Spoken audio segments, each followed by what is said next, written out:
KSRTC എന്നത് തങ്ങൾക്ക് അന്നം തരുന്ന സ്ഥാപനമാണെന്ന് പോലും മറന്നുകൊണ്ടാണ് സംയുക്ത തൊഴിലാളി യൂണിയൻ ഇന്ന് അർദ്ധരാത്രി മുതൽ സമരം പ്രഖ്യാപിച്ചിരിക്കുന്നത്.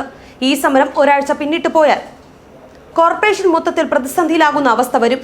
നഷ്ടങ്ങളുടെ കണക്ക് മാത്രം പറയാനുണ്ടായിരുന്നിടത്ത് നിന്നാണ് KSRTC ഉയർത്തെഴുന്നേറ്റ് തുടങ്ങിയത്.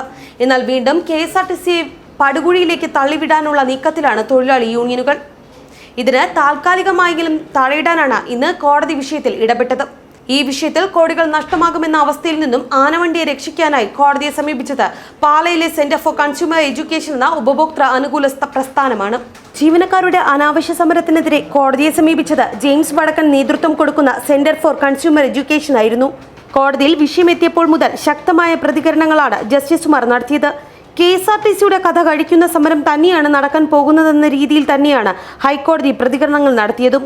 സെന്റർ ഫോർ കൺസ്യൂമർ എഡ്യൂക്കേഷന്റെ ശക്തമായ വാദമുഖങ്ങൾ പരിഗണിച്ചു തന്നെയാണ് സമരം നിയമവിരുദ്ധമെന്ന് ഹൈക്കോടതി നിരീക്ഷിച്ചത്. ഹർജിയിൽ ശക്തമായ വിമർശനമാണ് ഹൈക്കോടതി ഉന്നയിച്ചത്. ഈ വിമർശനത്തിനൊടുവിലാണ് പണിമുടക്ക് പാടില്ലെന്ന കോടതി വിധിയും പുറപ്പെടുവിച്ചത്. നിയമവിരുദ്ധമായ KSRTCയിലെ സമരം പൂർണ്ണമായും തെറ്റാണെന്നാണ് ഹൈക്കോടതി പറഞ്ഞത്. സമരം നിയമപരമായ നടപടിയല്ല, നേരത്തെ നോട്ടീസ് നൽകിയെന്നത് പണിമുടക്കാനുള്ള അനുമതിയല്ല. നാട്ടുകാരെ കാണിക്കാൻ സമരം നടത്തണോ എന്നും ഹൈക്കോടതി ചോദിച്ചു. ഒത്തുതീർപ്പ് ചർച്ചകൾ നടക്കുന്ന സാഹചര്യത്തിൽ പണിമുടക്ക് നീട്ടിവെച്ചുകൂടെ എന്ന് ഹൈക്കോടതി ആരാഞ്ഞിരുന്നു. 1994 എസൻഷ്യൽ സർവീസസ് മെയിൻ്റനൻസ് ആക്ട് പ്രകാരം സമരത്തിന് ന്യായീകരണമില്ലെന്നാണ് സെന്റർ ഫോർ കൺസ്യൂമർ എഡ്യൂക്കേഷൻ ഹർജിയിൽ വടക്കൻ വ്യക്തമാക്കിയത്. സമരം നിയമവിരുദ്ധമാണ്. സമരം തടഞ്ഞതുകൊണ്ട് ഇടക്കാല വിധി വേണമെന്നാണ് ഹർജിയിൽ ആവശ്യപ്പെടുന്നത്. ജനങ്ങളുടെ സഞ്ചാര സ്വാതന്ത്ര്യമാണ് യൂണിയനുകൾ സമരം വഴി നിഷേധിക്കുന്നത്. അവശ്യ സർവീസ് നിയമപ്രകാരമാണ് KSRTC സർവീസ് നടത്തുന്നത്. സമരം കാരണം അവശ്യ സർവീസ് തന്നെയാണ് തടസ്സപ്പെടുന്നതും. കോടികളുടെ ബാധ്യത നിലനിൽക്കവേ യൂണിയനുകൾ അതുമറന്ന് സമരത്തിൽ ഏർപ്പെടുന്നത്. ഈ വാദങ്ങൾ പരിഗണിച്ചാണ് സമരം നിയമവിരുദ്ധമെന്ന് ഹൈക്കോടതി പറഞ്ഞത്. നഷ്ടത്തിലേക്ക് കുതിക്കുന്ന KSRTCക്ക് അധിക ബാധ്യത വരുത്തുന്നതാണ് നിലവിലെ സമരം. യൂണിയന്റെ ആവശ്യങ്ങൾ KSRTCക്ക് അംഗീകരിക്കാൻ കഴിയുന്നതല്ല. സമരം നിയമവിരുദ്ധമായി പ്രഖ്യാപിക്കണം. സമരം തുടങ്ങിക്കഴിഞ്ഞാൽ KSRTC പൂർണ്ണമായും നിശ്ചലമാകും. കേരളത്തിലെ KSRTC സർവീസിനെ ആശ്രയിക്കുന്ന മുഴുവൻ ജനങ്ങളും സമരത്തോടെ പ്രതിസന്ധിയിലാകും. പല റൂട്ടുകളും KSRTCക്ക് സർവീസ് നടത്താൻ വേണ്ടി നൽകിയതാണ്. ഇവിടമെല്ലാം ജനജീവിതം സ്തംഭിക്കും. ഇൻഡസ്ട്രിയൽ ഡിസ്പ്യൂട്ട് ആക്ട് പ്രകാരം KSRTC സമരം നിയമവിരുദ്ധമാണെന്നും ഹർജിയിൽ പറയുന്നു. സെന്റർ ഫോർ കൺസ്യൂമർ എഡ്യൂക്കേഷന്റെ മാനേജിംഗ് ട്രസ്റ്റിയായ ജെയിംസ് വടക്കനാണ് ഹർജിയുമായി ഹൈക്കോടതിയെ സമീപിച്ചത്.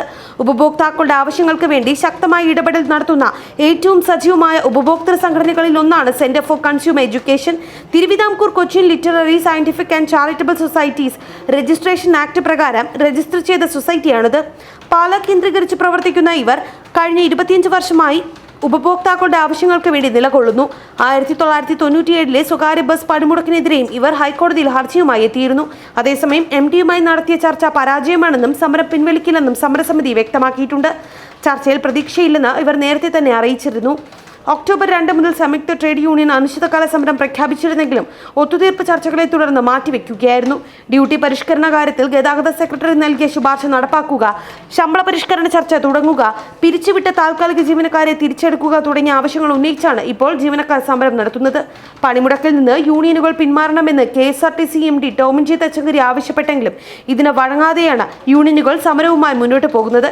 KSRTCയിൽ സാമ്പത്തിക പ്രതിസന്ധിയും പ്രശ്നങ്ങളും നിലനിൽക്കുമ്പോഴും പണിമുടക്കല്ലാതെ മറ്റു മാർഗങ്ങൾ മുന്നിലില്ലെന്നാണ് തൊഴിലാളി യൂണിയനുകളുടെ നിലപാട്. ഭരണപ്രതിപക്ഷ യൂണിയനുകൾ ഉൾപ്പെട്ട സമരസമിതിയാണ് പണിമുടക്ക് പ്രഖ്യാപിച്ചിരിക്കുന്നത്.